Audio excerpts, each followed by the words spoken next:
This reading is for water signs, Scorpio, Cancer, and Pisces. The question to this reading is, what do water signs need to let go of, shed off of themselves in order to align yourself with a genuine love in 2026?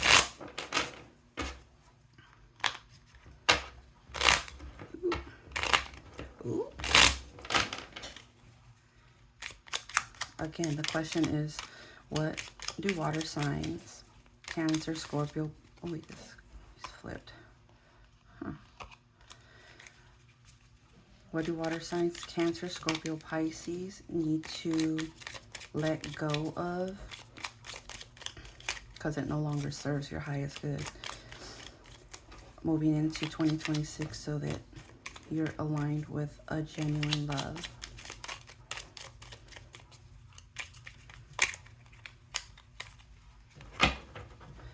Let's see what messages come through for water signs. 1, 2, 3, 4. Hopefully they're all in frame.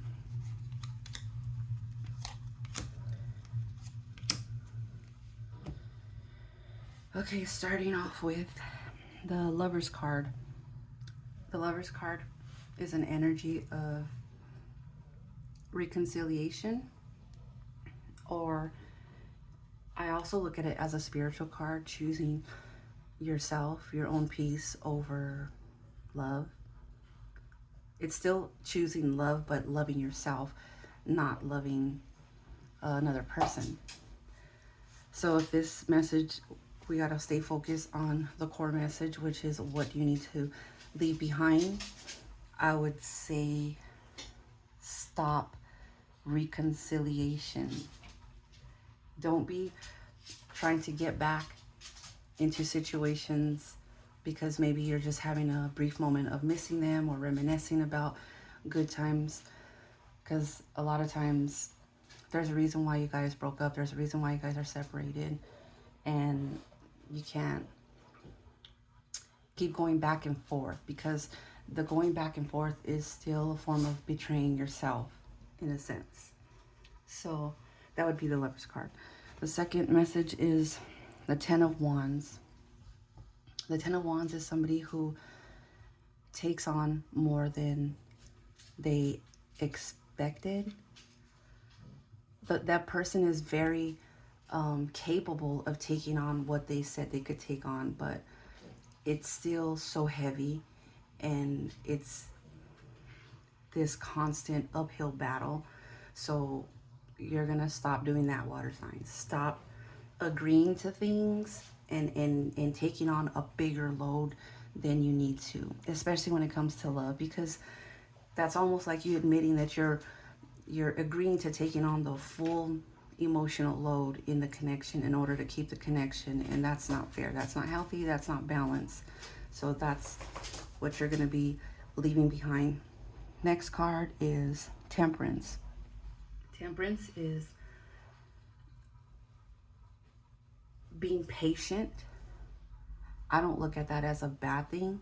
So maybe this would be the fact that you're not being patient and trusting divine timing, not trusting that the stars are going to align. This is you trying to force things faster than they needed to be. This is you not waiting to see how things unfold. You're kind of just making all these moves and not letting this person take their time to even ask themselves if they want this connection, and then just letting things unfold naturally. So this one I wouldn't say leaving behind because it's a patient card. I would say practice more patience. And if we do have to look at it in the negative or the opposite, maybe water signs, oh, and I'm gonna say that this has to be for Pisces. that you are patient too much, that you're waiting too long for somebody to decide on you. So that could be a message for a certain amount of water signs. Next card is the Moon card. The Moon card is, it's an energy of somebody that's not really clear on their emotions. That's one. There's another where you keep your emotions very hidden. So depending on what category you fall in, be more direct with your feelings. Wear your heart on your sleeve. If it's not reciprocated, then there's your answer. You know what I mean? But those are the two things I would get from that card that you would need to leave behind. Don't hide how you feel, because sometimes hiding how you feel adds more conflict, more misunderstanding in a connection. The Devil card, I don't like the Devil card, so I'm glad that it's here. The Devil card is attachments, unhealthy ways of, how can I say? The Devil card for me, and usually it'll come up when I'm doing a reading for somebody that's going through a breakup, and like if their person, the Devil card comes up on their end, I read it more as a person, an energy that doesn't want to let go of a toxic situation. Like you're convinced that because there's all these emotions running high, that means that it's love because it's so intense, but it's draining, and this connection doesn't grow any further from just being toxic. So water signs, practice being more aware of where you stand in that situation. Is this a toxic situation, or is this really love? And 90% of the time, I'm pretty sure it's gonna be a toxic situation, where two people are addicted to the fighting, the breaking up and getting back, and there could be even cheating involved, and what that causes in a relationship as well.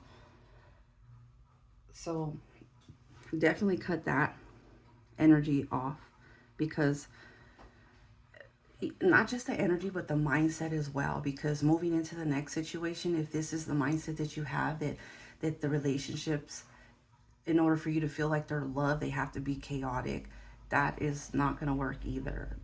And that's not fair to the next person, because the next person could be trying to show you a calm love, but you're taking it like, oh, they're really not into me because it's not chaotic.